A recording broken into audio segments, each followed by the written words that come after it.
When do you have to fight? Well, now, that's a mighty feisty little question for a tender young soul like yours. Are you saying that fighting is only a job for men? No, you're absolutely right.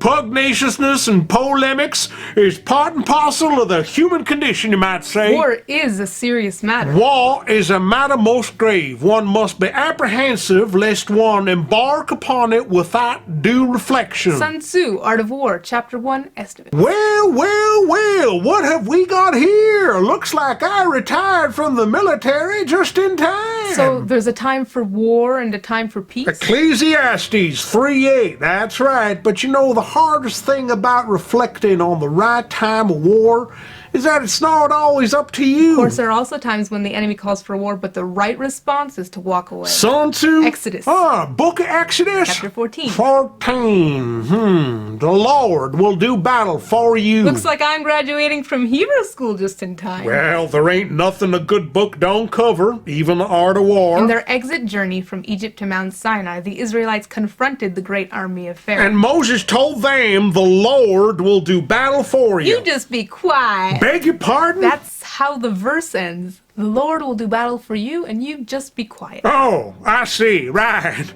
Israelites didn't have to lift a finger or say boo. God did all the fighting for them. Must be nice. 3 chapters later, however, the same people who didn't have to lift a finger or say boo to Pharaoh's army find themselves in bloody hand-to-hand combat with the Amalekites. That's right. Moses said to Joshua, go out and fight Amalek. Time for war. For actively taking up the sword. Very interesting. So, what's the difference? So on the simplest level, the difference is the position of the enemies.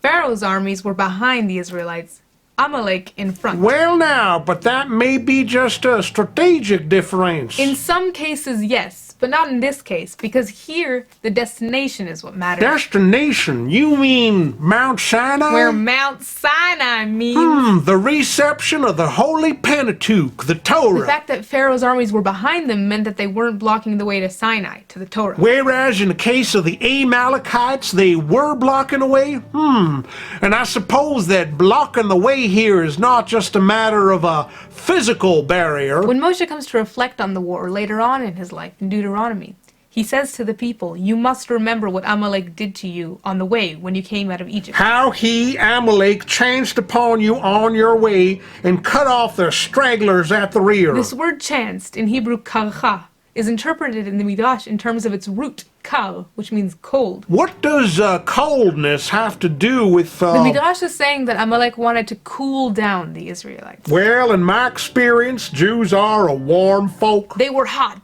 boiling hot in their faith, which is why the Midrash compares Amalek to a lunatic who jumps into a scalding hot bath just to cool down the water. You mean like some kamikaze atheist who wants to prove that faith in God is a bluff? Who wants to obstruct the Jews' access to the Torah. So that's why Amalek blocked the way to Sinai. It wasn't just a physical barrier, it was a spiritual one. Which is why the Israelites had to confront Amalek head-on. They had to fight. Which they didn't have to do in confrontation with Pharaoh's armies because they were behind them? The fact that Pharaoh's armies were behind them means that they didn't block the way to Sinai.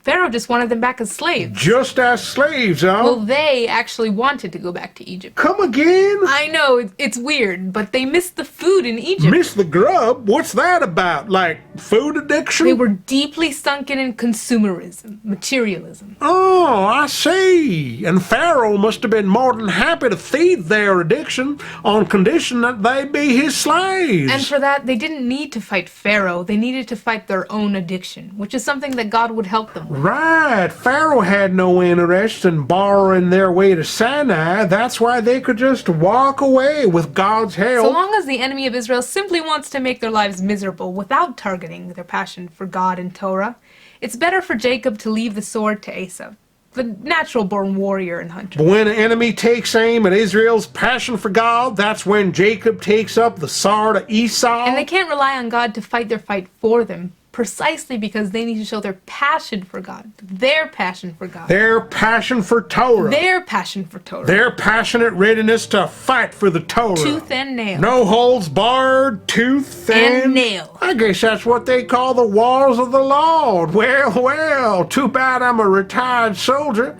I wouldn't mind a bit of holy combat these days myself. Come on now, Major. No one's ever too old for a holy fight.